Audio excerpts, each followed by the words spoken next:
Hello à toutes et à tous, j'espère que vous allez bien et je vous souhaite la bienvenue dans ce nouvel épisode de Fil en aiguille. Je suis Émeric Beaumont et chaque semaine je vais à la rencontre de personnalités singulières au parcours hors du commun pour essayer de répondre aux questions que l'on s'est tous déjà posées au moins une fois. Pourquoi certaines personnes ont fait le choix de prendre une voie différente ? Comment ont-elles fait pour réussir ? Mais surtout, in fine, comment de fil en aiguille elles en sont arrivées là où elles sont aujourd'hui ? Et oui, parce que je vous le donne en mille, c'est possible de faire autrement, d'oser et de concrétiser. La preuve, ils ont pu le faire. Et maintenant, plus d'excuses, vous saurez comment. Quelle joie de recevoir cette semaine Maria Garrido dans cet épisode. Maria est une working girl, d'origine espagnole par ses parents. C'est aux États-Unis qu'elle va grandir et faire toutes ses études. Après de nombreuses années à travailler là-bas, c'est outre-Atlantique, dans notre beau pays, qu'elle décide de poser ses valises. Maria, elle a occupé des postes à haute responsabilité dans des grands groupes, tout en étant très investie dans un même temps dans la réussite des femmes, notamment en soutenant plusieurs startups fondées par des femmes. Maria est ambitieuse, elle a su rebondir à de multiples reprises, toujours en se faisant plaisir. Sa pugnacité lui a permis de voyager tout autour du globe et de manager des équipes dans de nombreux pays. Aujourd'hui, elle a fondé Terranam Wellness, en Espagne, pour renouer avec ses racines et contribuer, à son échelle, à l'économie locale. Honnêtement, j'ai adoré découvrir le parcours de Maria. Alors, je vous souhaite qu'il en soit de même de votre côté. Et avant de vous laisser en sa compagnie, n'oubliez pas de me laisser une note 5 étoiles et un commentaire sur Apple Podcast. Bonne écoute. Bonjour Maria, merci beaucoup d'avoir accepté mon invitation. Merci, bonjour. Alors, j'ai vu votre profil, j'ai lu beaucoup de choses sur vous, j'ai écouté beaucoup de choses sur vous. Le problème, c'est que je ne savais même plus par quel bout commencer, tellement il y a de choses à raconter. Donc on commence par quoi? Donc je vais commencer par la base. Je vais vous dire par quoi on va commencer. J'ai vu que vous étiez très investi dans la réussite des femmes.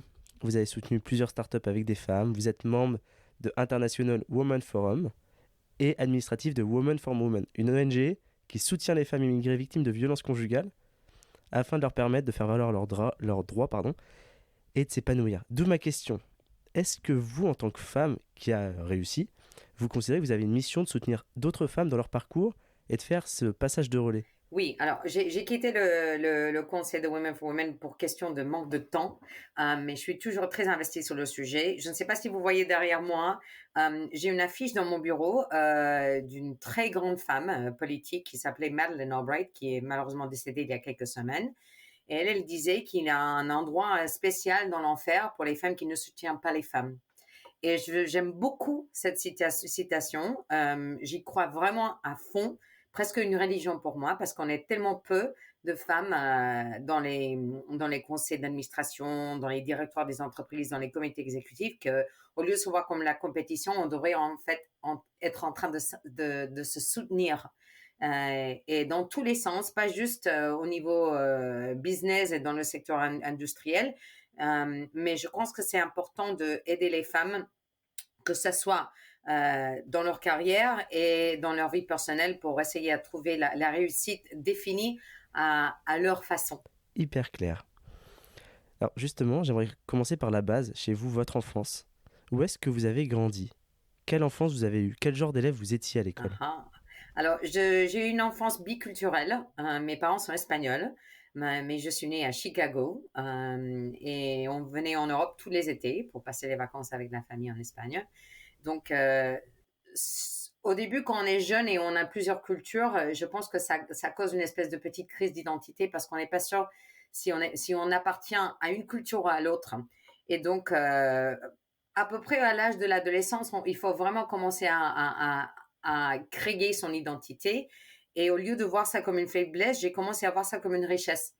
Parce que le fait de voyager dans le monde, d'avoir plusieurs langues, donne en fait des compétences d'adaptation. On arrive à vraiment rapidement s'adapter à des situations qui ne sont pas familières. Je pense que c'est important. Et ça donne aussi quand même une capacité à avoir un peu d'humilité. Parce que quand on grandit dans une culture, dans une langue, on pense que tout ce qu'on fait dans notre pays, dans notre culture est correct. Mais quand on a deux points de vue en même temps, on arrive à comprendre que les choses se fassent différemment. C'est pas ni bien ni mal, mais c'est juste différemment dans différentes cultures et on apprend à apprécier ça. Donc, je pense que ça, c'est la grande leçon de mon enfance. J'ai fait toutes mes études aux États-Unis. La primaire, le collège, le lycée, l'université et le master's. Et ça a aussi un impact dans la façon que je travaille. Je suis quelqu'un qui cherche vraiment des équipes qui sont plutôt well-rounded. On dit en anglais well-rounded. C'est pas des spécialistes sur un sujet, mais des gens qui ont quand même une connaissance de plusieurs sujets en même temps. Je pense que ça ramène beaucoup de richesse. Il y a beaucoup de diversité dans la façon de travailler. Donc voilà, ça c'est mon enfance, grandi aux États-Unis avec des très jolies vacances passées sur les plages, c'est en Espagne. D'accord. Et vos parents, ils faisaient quoi aux USA? Mon père, il travaillait dans le monde, je sais plus même pas comment ça se dit en français, dans les moules en plastique et oui, injection molding, plastic injection molding, ça s'appelle en anglais. C'était quelqu'un qui est immigré au Canada et au bout de 5 ans, il a été missionné sur un poste à Chicago. Il est arrivé à Chicago. Ma mère était plutôt femme au foyer, mais elle aimait beaucoup l'Espagne, donc on rentrait tout le temps. D'accord. Extrêmement intéressant que vous parlez 3 langues, français, anglais, espagnol à la perfection. Merci. Euh, Qu'est-ce que vous vouliez faire à ce moment-là, vous, de votre vie? Alors, moi, à 12 ans, j'ai décidé que je voulais être cadre exécutif international pour Coca-Cola. J'étais un peu très bonne élève à l'école, un peu hyperactive. En fait, je voulais rester à l'école toute la journée, chose qu'on peut faire aux États-Unis parce que les activités extrascolaires sont aussi à l'école. Donc, c'était des longues journées, mais je m'éclatais dans toutes les activités extrascolaires, en classe. Et je voulais vraiment avoir une carrière internationale, peu importe le secteur, de vraiment avoir cette possibilité de me retrouver dans un pays où je parlais pas la langue, où je connaissais pas la culture, où je sortais de ma zone de confort parce que c'est hyper stimulant pour moi d'apprendre de cette façon. Donc à 12 ans, je me suis dit, je vais être exécutive chez Coca-Cola parce qu'à l'époque, Coca-Cola était la grande marque dans ces années-là, dans les années 80. Et après, j'ai changé un petit peu. Je me suis dit, bon, peut-être le monde de la diplomatie, vu mes langues, vu mes expériences, pourrait être intéressant. Donc, j'ai commencé des études dans les relations internationales. Et le hasard fait qu'il avait un prof à mon école qui m'a dit, tu sais, tu devrais quand même tenter le monde de secteur privé, qui était une espèce de blasphémie dans l'école de sciences politiques de dire ça. Mais un été, au lieu de partir en Espagne, j'ai décidé de trouver un stage. Et j'ai fini dans le département international d'une grosse boîte américaine qui à l'époque faisait des cartes postales, qui s'appelle Hallmark Cards. Je me suis éclatée et je me suis dit finalement, être ambassadrice, on peut être ambassadrice des produits et pas juste des gouvernements. Donc j'ai fini mes études de relations internationales, j'ai fait un pivot et je suis partie faire un MBA dans une école aux US qui était spécialisée justement sur le commerce international. D'accord. Et donc là, vous partez faire votre première partie de carrière aux États-Unis, Mhm. Oui, j'ai commencé ma carrière aux US. Mhm. et ensuite vous arrivez en France. En fait, Pourquoi la non, non France? pas, il a eu une étape entre les deux. En fait, après mon master, Alors, quelle est-elle? oui, oui. Alors, après mon master's, j'étais embauchée chez une grande boîte de produits de consommation qui s'appelle Colgate, Palmolive. Et à l'époque, ils avaient un super programme où ils embauchaient 5, 6 étudiants en finissant leurs études des grandes écoles de commerce, euh, comme des diplomates du dentifrice, on va dire comme ça. Ces 5, 6 personnes étaient embauchées pour commencer leur carrière au siège à New York pendant 2 ans de formation. Et puis, c'était 3, 4 ans, on changeait de pays pendant une très grande Hmm. partie de sa carrière. Et honnêtement, moi, j'ai presque signé sans être payé un salaire. C'était mon rêve de pouvoir faire ça. Donc, j'ai fait 2 ans à New York. Et après 2 ans à New York, j'ai eu 2 propositions en Amérique latine, une région que, malgré le fait que je parlais la langue, je ne connaissais pas très bien. Et j'ai décidé de partir au Mexique, une ville avec 26 millions d'habitants, mais c'était une grande filiale pour le groupe et une très bonne école de formation sur un autre type de marché différent au marché américain. Et j'ai passé 4 ans et demi là-bas avant de venir en France. D'accord. Et là, vous gériez quoi? Vous étiez en charge de quel périmètre? Alors, au Mexique, j'avais, au début, c'était les catégories de soins de linge. Donc, j'avais quelques produits pour le soin délicat. J'ai aussi travaillé sur les assouplissants. Le marketing n'était pas le marketing que j'avais appris à l'école, ni le marketing des États-Unis. C'était un marché où Colgate était très, très fort. Mais c'était plutôt ce que j'appelle guerrilla marketing. Beaucoup plus tactique, beaucoup plus fast-paced. Le rythme était beaucoup plus rapide par rapport à ce qu'on faisait aux US. Et c'était hyper intéressant. J'apprenais des choses tous les jours. Et au bout de 4 ans, on m'a envoyé en France pour travailler dans la filiale française, un marché complètement différent, dans des catégories qui étaient beaucoup plus challenging parce qu'il y avait pas mal de, il n'y avait pas beaucoup d'implication de la part des consommateurs, donc le travail était un autre type de challenge. Dans un marché où culturellement j'ai eu beaucoup plus de mal à m'adapter qu'au Mexique, honnêtement, malgré le fait que Pourquoi? moi, j'étais déjà venue comme étudiant, mais c'est pas la même chose de travailler que d'être là en tant qu'étudiant à l'université. Euh, Parce que la façon de travailler en France était beau, ils valorisent beaucoup plus l'analyse profonde. Je dis toujours qu'au US, on a une espèce de une culture dont on est à point A et on veut arriver au point B le plus vite possible. Et si on se trompe sur le chemin, c'est pas grave. On se lève et on recommence et on va le plus vite possible. Et en France, on est au point A, on a la destination point B en face, mais ce qui est intéressant, c'est le chemin. Plus que le point d'arriver au point B, mais c'est vraiment prendre le temps d'analyser les choses, de poser les bonnes questions avant d'arriver au point B. Et j'ai pris 18 mois facilement pour m'adapter au niveau travail à cette façon de travailler. Et je pense que maintenant que je suis là depuis 20 ans, j'ai trouvé un bon milieu, un bon compromis entre les deux. C'est tellement vrai ce que vous dites. Mais justement, quel est le déclic pour partir, pour changer d'entreprise, changer de poste? Pour moi, je suis quelqu'un de hyper curieuse et si je suis pas en train d'apprendre quelque chose, je m'ennuie. Et donc, c'est plutôt ça le déclic. Bien évidemment, pour tout le monde, il a les ambiances de travail et ça, c'est important aussi. Mais si ça arrive à un moment où je suis plus d'apprendre des nouvelles choses et de développer mes capacités professionnelles, pour moi, c'est là où je décide, OK, le moment est arrivé d'aller chercher autre chose. Naturellement, du coup, j'ai la question qui me vient. Comment est-ce qu'on pilote correctement sa carrière? Alors, souvent, on me demande de parler aux jeunes femmes qui sortent d'école de commerce et qui sont très ambitieuses et qui veulent faire de grandes carrières. Et à chaque fois, je les dis, tout le plan que vous avez préparé pour votre avenir, c'est pas la peine, jetez-le à la poubelle. Ça va pas marcher comme ça. On a tous un peu, dans 5 ans, je vais faire ça, dans 10 ans, je vais faire ça, mais c'est jamais comme ça, hein.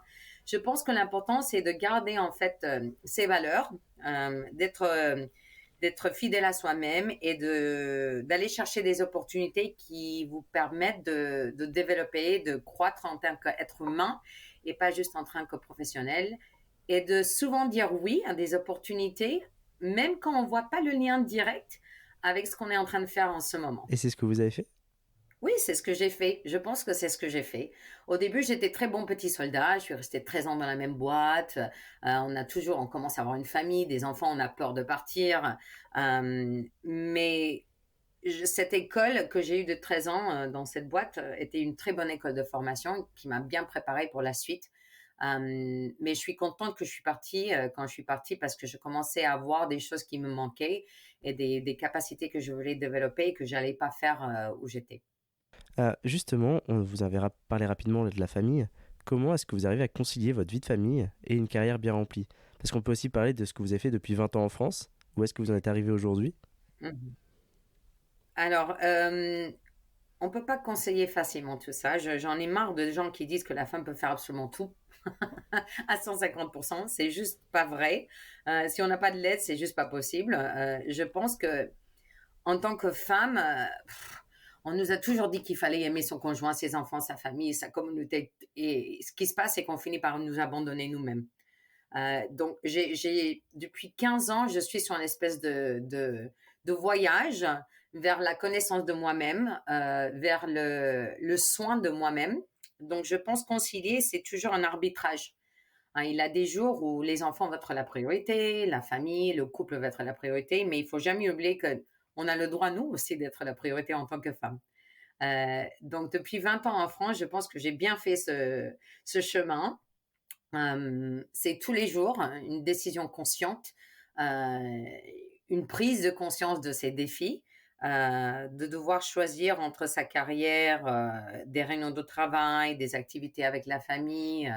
C'est jamais Oui, fini. parce que là, quand vous avez rejoint du coup Vivendi et Havas, c'est combien? 200, 300 personnes que vous aviez sous votre responsabilité dans 40 pays différents? Oui, bon, en fait, c'était indirect. J'avais une équipe directe entre Angleterre, la France et l'Espagne. Et après, on avait des équipes d'études et d'intelligence du marché dans à peu près une trentaine de pays.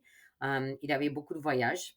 Et je suis mère célibataire avec 3 enfants. Je peux vous dire des allers-retours à New York dans la journée, c'est absolument épuisant. Euh, et d'arriver des voyages, hein, j'en ai parlé avec d'autres copines, des voyages de Singapour un samedi matin à 7h30 et aller direct à la réunion parents d'élèves avec ma valise. Et en faisant la queue pour voir la professeure des parents qui vous disent «Ah, vous partez en week-end?»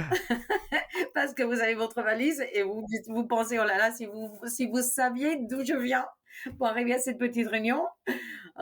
Mais non, c'est pas évident, honnêtement, c'est pas évident et on a plein de moments où on craque. Il faut être réaliste, hein. On n'est pas superwoman. On a quand même le droit de craquer, de se tromper et d'apprendre de ces échecs. Justement, les échecs.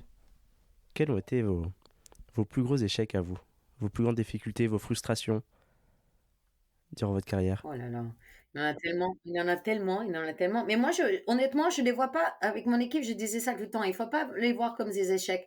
C'est là où je suis très américaine. Je les vois plutôt comme des leçons, comme des choses qu'on apprend et qui nous apportent beaucoup, beaucoup d'informations, de connaissances de nous-mêmes et du projet, des challenges, et on les amène vers la prochaine étape. Donc moi, je les vois pas comme des échecs. Je pense que pour moi, si je généralise, mon plus grand échec pendant les premières 15 ans de ma carrière, c'était de ne pas écouter la petite voix dans mes tripes. La petite voix là, à l'intérieur, je ne l'écoutais pas. Il y avait des moments ou des situations au travail ou dans ma vie personnelle où je disais, il y a un truc qui ne va pas là.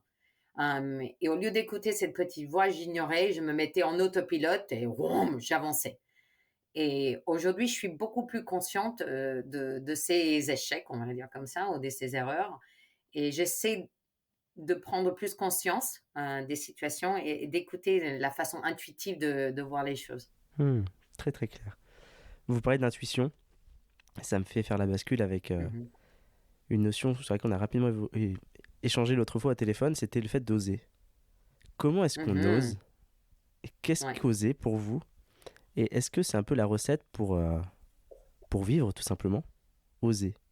C'est une très bonne question et encore une fois, je pense qu'on va avoir des différences culturelles là. Il y a quelques années, j'étais sur un panel qui s'appelait Le courage du dirigeant. Et on a passé 1 heure dans un débat extrêmement chaud, on va dire, sur cette question de oser.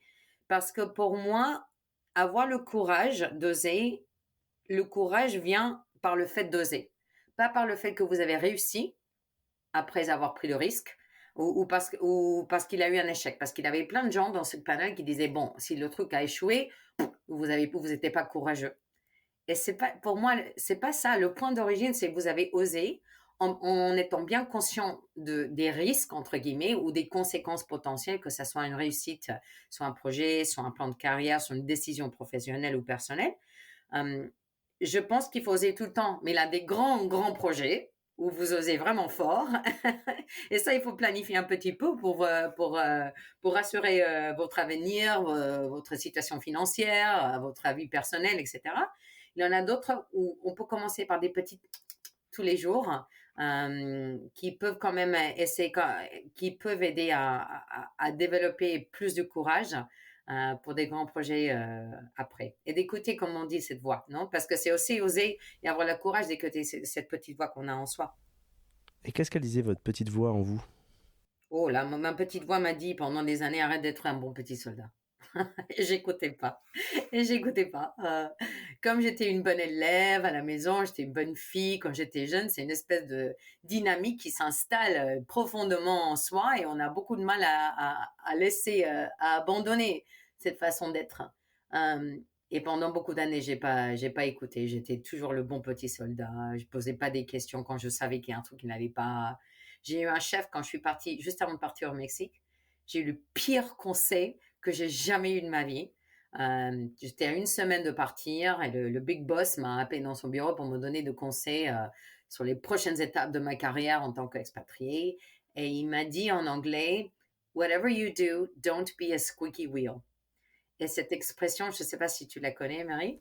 Je la connaissais pas. Cette expression, en gros, ne fait pas beaucoup de bruit.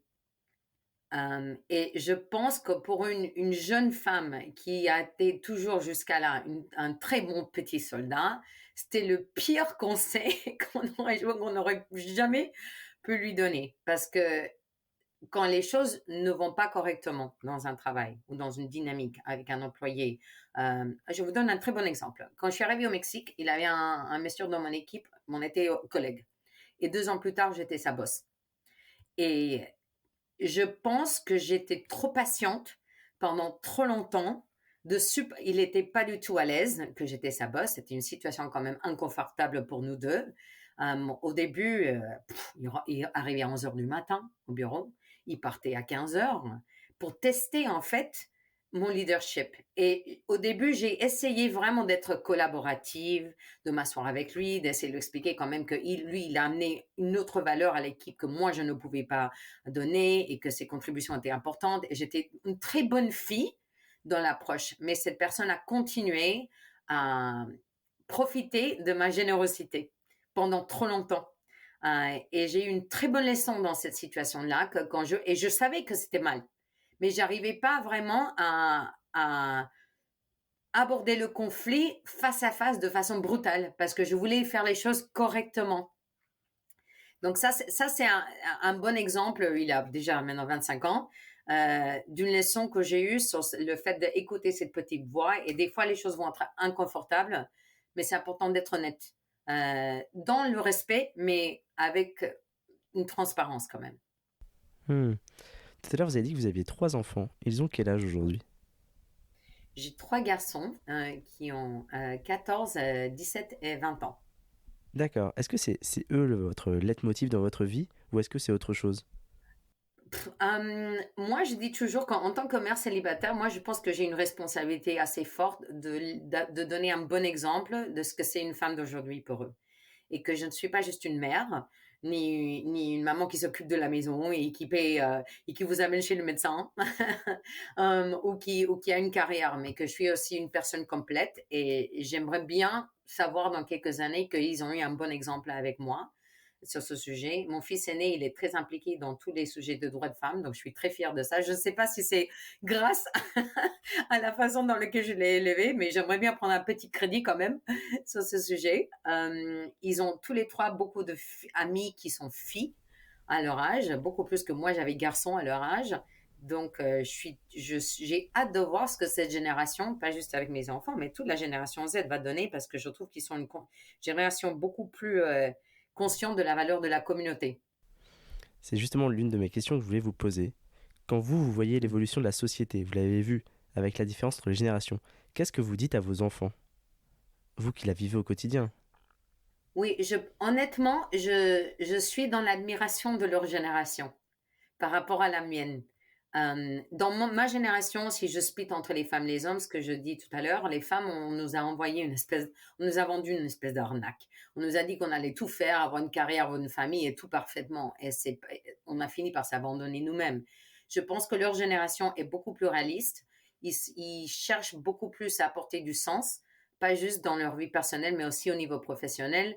Nous, on ne se posait pas ces questions jusqu'à la quarantaine.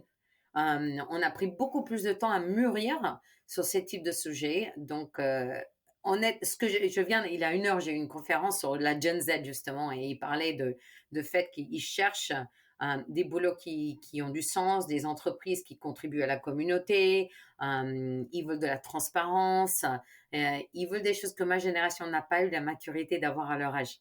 Donc, je trouve ça génial et j'ai hâte de voir ce qu'ils vont faire pour réparer tous les problèmes qu'on les a laissés. Bah, merci beaucoup parce que je fais partie de cette génération, donc on va essayer de faire au mieux. Bravo! J'aimerais parler de votre dernière aventure maintenant, si vous me le permettez, Terranam Wellness. Tout à l'heure, vous avez parlé de recherche de Mhm, sens, de wellness, vous en avez parlé. J'aimerais que vous me parliez de mhm, Terranam, que vous avez lancé maintenant en Galice, c'est ça, en Espagne. Pourquoi? tout à fait. Qu'est-ce que c'est exactement? Alors que vous êtes à Paris. Qu'est-ce qu'ils ont dit vos proches? Alors, bof! Le pourquoi, c'est 25 ans in the making, on dit. C'est pas un jour qui arrive une chose qui arrive d'un jour à l'autre. Comme je vous ai dit, depuis quelques années, je suis vraiment sur un voyage et sur un apprentissage sur le soin de soi-même. Je suis cliente des séjours de bien-être partout dans le monde et c'était toujours des moments où je me permettais en fait de faire pause dans ma vie frénétique de career woman et de vraiment écouter cette voix en moi, de prendre soin de moi au niveau physique, mental, spirituel. Donc, c'est une chose que j'apprécie beaucoup. La Galice me tient beaucoup à cœur parce que c'est là où j'ai passé mes étés quand j'étais jeune. Et quand j'étais petite, c'était juste une routine. Et maintenant, avec l'âge, c'est un besoin. J'ai besoin de rentrer en Galice, me ressourcer à côté de la mer, à sentir les forêts d'eucalyptus, manger des fruits de mer, être près de la famille. Maintenant, c'est un besoin, presque spirituel, je dirais. Donc, je me disais, il y a quelques années, quand on parle des plans de carrière, un jour, quand je serai à la retraite, j'aimerais bien fonder un business de bien-être en Galice. Et le hasard fait que l'opportunité est tombée maintenant. Et donc, comme j'ai quitté mon travail chez Vivendi l'année dernière, j'avais un peu de temps libre. Donc, je me suis dit, OK, très bien, je vais m'asseoir, je vais faire le business plan. Je vais commencer à voir, chercher des propriétés. Et je suis tombée sur la perle rare. Et c'est maintenant ou jamais. Donc, je me suis lancée à monter ce business de bien-être qui, en fait, c'est un hôtel boutique entre la montagne et la mer en Galice qui offre et qui est 100% dédié à des séjours de bien-être. Donc, la connexion avec la nature, des cours de yoga, la méditation, les massages, un menu gastronomique incroyable qui est complètement focalisé sur tout ce qu'on appelle zéro gaspillage, sourcé localement, même dans notre potager, pour essayer de ne pas avoir trop d'impact négatif sur l'environnement. Et il y a aussi un côté contribution à la société qui pour moi est très important, c'est que le jour où on commence à avoir des gains, on va ouvrir dans la off-season, dans la saison basse on dit en français. Oui, c'est ça.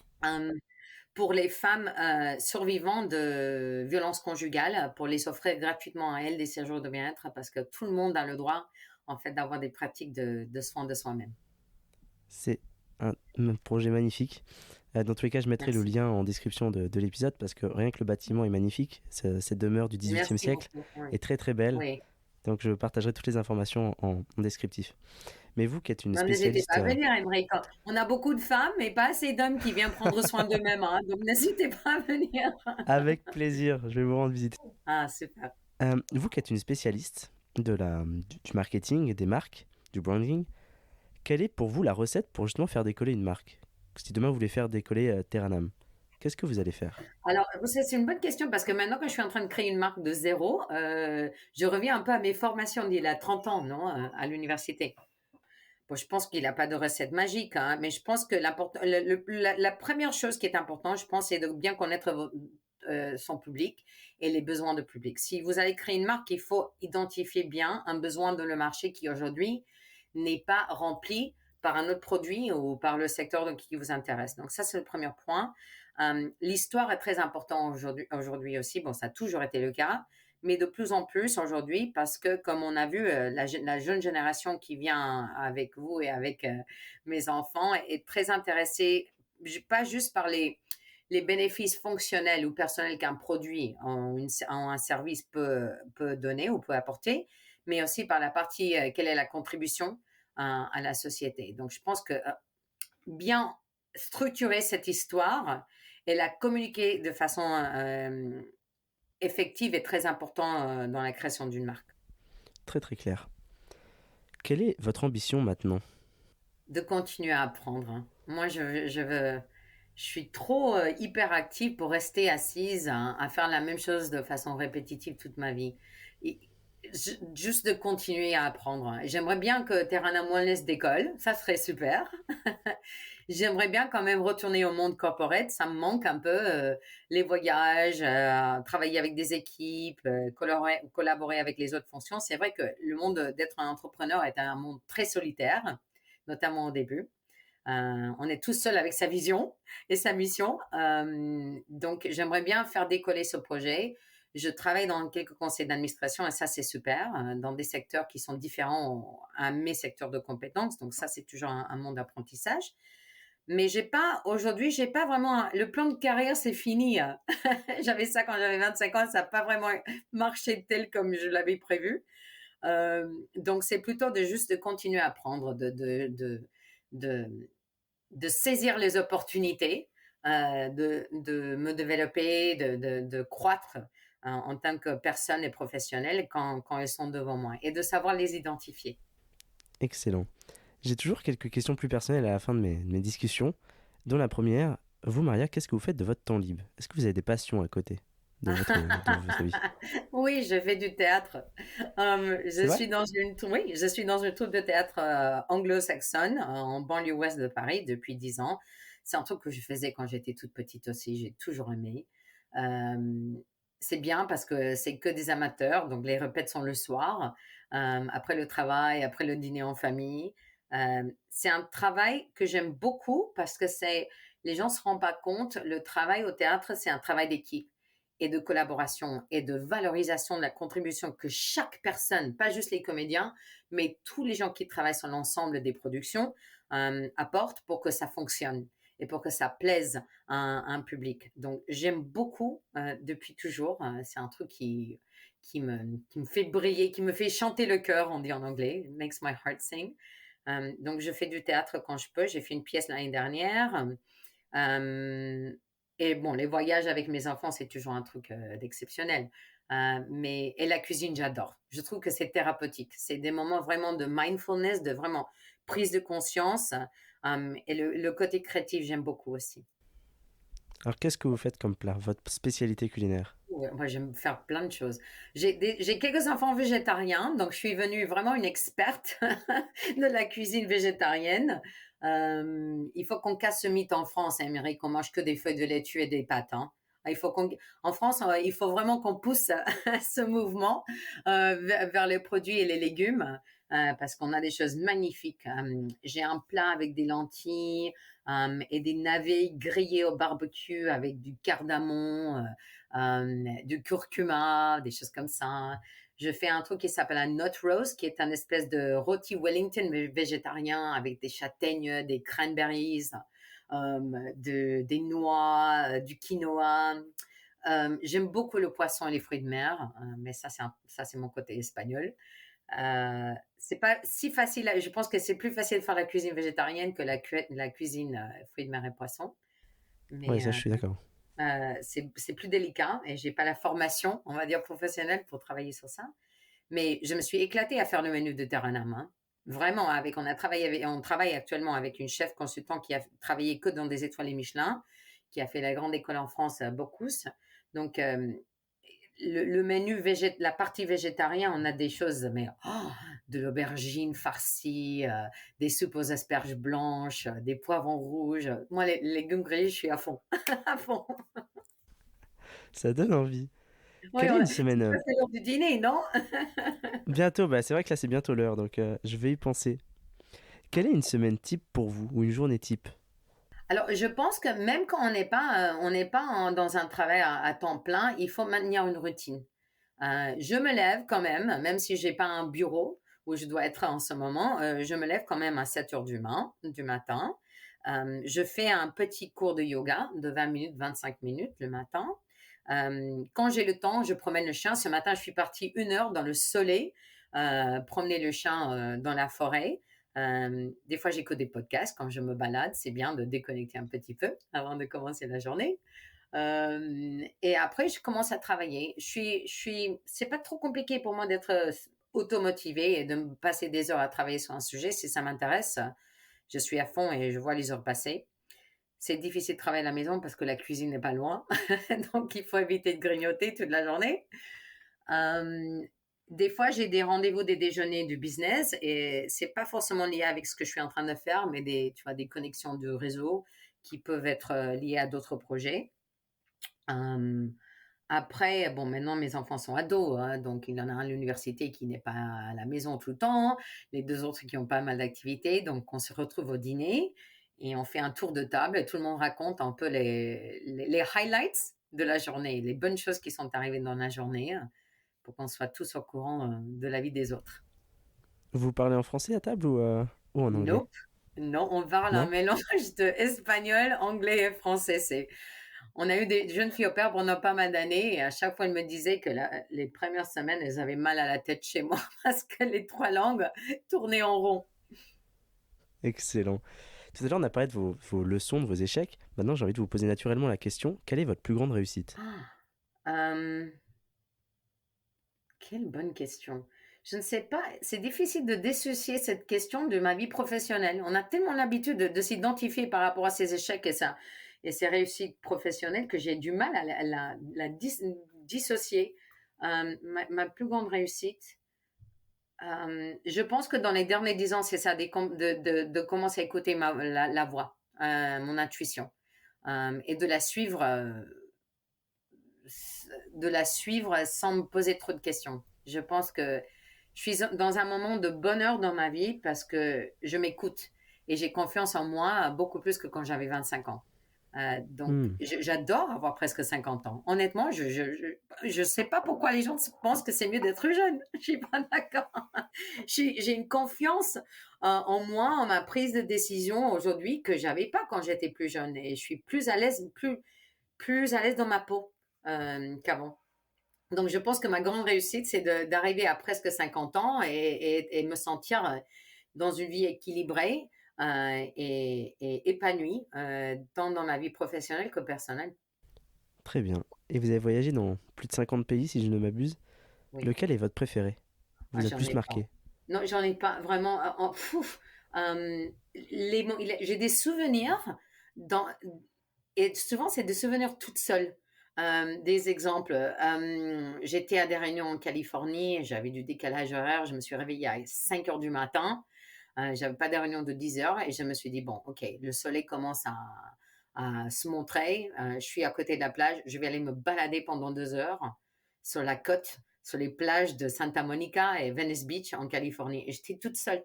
Et j'ai un très bon souvenir de ce moment à réfléchir toute seule à 5 heures du matin en me baladant très, très, très tôt le matin. J'ai un souvenir comme ça en Indonésie aussi. C'est bizarrement, quand on voyage beaucoup, c'est aussi une vie assez solitaire. Donc, on apprend à s'asseoir toute seule dans un restaurant. C'est pas grave. On a quand même, je pense qu'on prouve plus du menu et des repas quand on est tout seul. Donc, mais c'est pas un pays, c'est plutôt des petits souvenirs, des moments que j'ai eus. À New York, souvent, moi, comme j'aime beaucoup le théâtre, à la fin de journée de travail, je trouvais toujours un spectacle à aller voir sur Broadway. Et c'est plutôt ça mes souvenirs, des moments que j'ai passés seule à entretenir mes intérêts, mes hobbies dans différents pays du monde. Et est-ce qu'il y a un film ou un livre qui vous a marqué? Je ne sais pas pourquoi, mais ça fait 25 ans qu'il y a un film italien qui s'appelle Cinema Paradiso, qui a gagné des prix quand j'étais très jeune. À chaque fois que je le vois, je pleure comme un bébé. Et vraiment, je ne sais pas pourquoi. Il a un truc avec ce film. Peut-être c'est parce que ça a lieu dans les années 30, 40 en Italie. Mes parents, ils ont grandi dans la post-guerre civile en Espagne. Ça me rappelle beaucoup la vie du village de l'Europe sud, on va dire. Donc, elle appartient à un garçon qui est allé, qui a en fait, qui a vu son rêve euh, naître dans son village et qui devient après un producteur et 50 ans plus tard, il revient à ses racines. Il y a un truc très émouvant pour moi dans ce film. J'aime beaucoup. Je ne sais même pas vous dire pourquoi. Et livres, j'en ai tellement. Oh là là, tellement. Euh, mais c'est plutôt, aujourd'hui, c'est des livres plutôt sur le bien-être, la prise de conscience des décisions dans notre vie, de notre journey, notre voyage dans la vie, le développement de soi-même. Bon, je viens de finir un livre qui s'appelle Untamed de Glennon Doyle, qui en français s'appelle Indompté, qui m'a beaucoup. J'ai passé tout le temps à lire le livre avec un surligneur dans la main. Plein de phrases, plein d'expressions que je dis oui, ça c'est vrai. Ah, pas encore. Les livres d'Eckhart Tolle, j'aime beaucoup. Je ne sais pas si vous connaissez. C'est Non. aussi un espèce de leader spirituel sur la prise de conscience de sa vie, de mindfulness, de vivre dans le moment, des choses comme ça me touchent. En ce moment, ces dernières 5 ans, c'est plutôt ça ce que je lis. Hyper clair. Je mettrai dans tous les cas les références dans l'épisode, si les auditeurs veulent pouvoir les retrouver. J'ai une dernière question, Maria. Si des auditeurs veulent vous écrire, où est-ce qu'ils peuvent le faire? Ah, ils peuvent m'écrire sur LinkedIn sans aucun souci. Je suis sur LinkedIn, je poste pas mal sur plein de sujets, sur la diversité, sur les femmes, des choses qui me touchent. C'est toujours des moments où je suis un peu envahie par mes émotions, donc j'en profite pour pouvoir écrire. Donc, ils peuvent me contacter sur LinkedIn sans aucun problème. Bah, je mettrai le lien également. Merci beaucoup pour votre temps, Maria, et je vous dis à Merci très vite. beaucoup. Merci beaucoup. Et voilà, c'est déjà la fin. Mais si vous êtes encore là, c'est que cette discussion de fil en aiguille vous a plu. J'espère que vous avez pris autant de plaisir à l'écouter que j'en ai pris à l'enregistrer. Croyez-moi, c'est uniquement possible grâce à votre soutien. Alors je compte sur vous pour largement le partager, ou plus simplement encore, vraiment plus simplement, en me récompensant d'une note 5 étoiles sur Apple Podcast. Je vous dis à très vite pour un prochain épisode.